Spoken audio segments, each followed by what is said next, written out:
ایک رات میں اپنے ہونے والے شوہر سے فون پر باتیں کر رہی تھی کہ اچانک نیٹ ورک چلا گیا تو میں آدھی رات کو چھت پر گئی، لیکن اس رات چھت پر کوئی تھا۔ اس کے چہرے پر ماسک لگا ہوا تھا۔ اس نے مجھے دبوچ لیا اور میرے منہ پر کپڑا ڈال دیا اور میرے ساتھ زبردستی کی اور میری زندگی برباد کر دی۔ لیکن شادی والے دن پتہ چلا کہ میں حاملہ ہوں تو لڑکے والوں نے شادی توڑ دی۔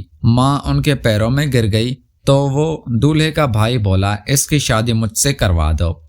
ماں مان گئی اور میری دیور سے شادی ہو گئی۔ وہ سہاگ رات کے لیے کمرے میں آیا۔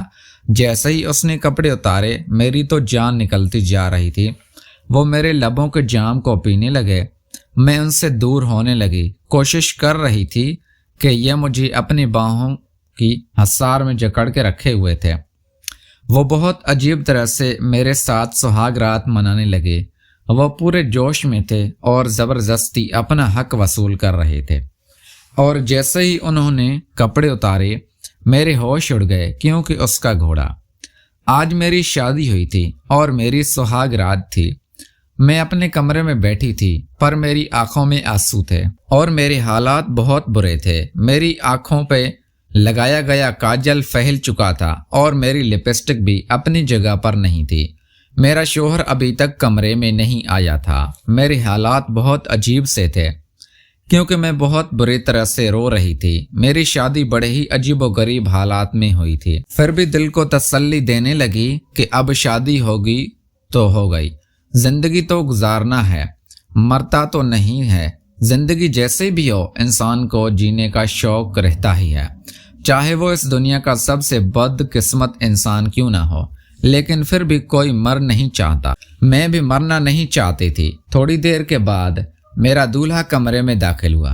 جب میں نے اس کو دیکھا تو میری آنکھوں سے آنسو نکلنے لگے، کیونکہ مجھے پتا تھا کہ میری زندگی بہت بری ہونے والی ہے۔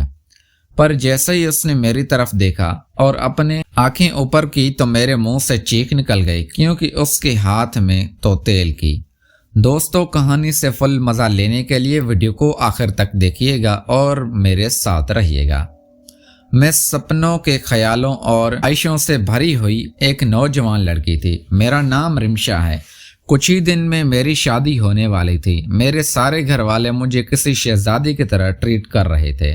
میں بہت زیادہ خوش تھی۔ میری شادی تو میرے پسند سے نہیں ہو رہی تھی، لیکن مجھے لڑکا پسند آ گیا تھا۔ کہا جاتا ہے پسند کی شادی نہیں ہو تو اس میں یہی ہوتا ہے کہ آپ کو لڑکے کی تصویر دکھائی جاتی ہے یا پھر اس سے ملوا دیا جاتا ہے۔ اگر آپ کو لڑکا پسند آ جائے تو آپ اس سے شادی کر لیں، تو اس کی کو ارینج میرج کی شادی کہتے ہیں۔ میرے تو گھر والوں کی پسند کی شادی ہو رہی تھی، محبت کی شادی نہیں۔ محبت کی شادی وہ ہوتی ہے جس میں دو لوگ ایک دوسرے سے محبت کرتے ہیں اور اس کے بعد شادی کرنے کا ارادہ کرتے ہیں۔ لیکن میں اپنے گھر والوں کو پسند کی شادی پر بھی خوش تھی، کیونکہ لڑکا مجھے پسند تھا۔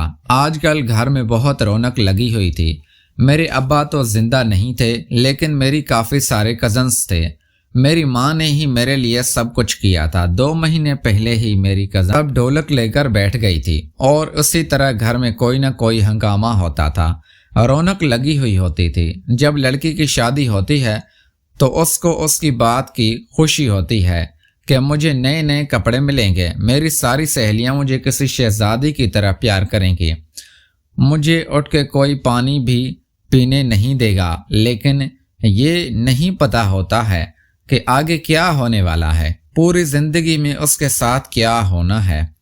اور یقین مانیے کہ کسی کے ساتھ بھی ایسا نہیں ہوتا۔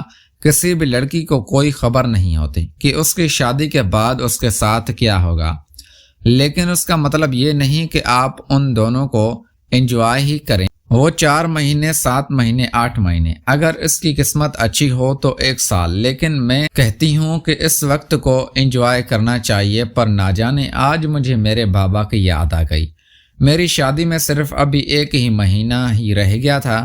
اگر وہ یہاں ہوتے تو وہ بہت خوش ہوتے۔ ان کی دعاؤں کی مجھے سخت ضرورت تھی۔ ان کے ساتھ میری بہت ہی خوبصورت اور اچھی یادیں تھیں۔ نیچے ابھی سے تیاریاں شروع ہو گئی تھی اور لائٹس وغیرہ بھی لگنے لگی تھی۔ میری ماں سب کچھ کر رہی تھی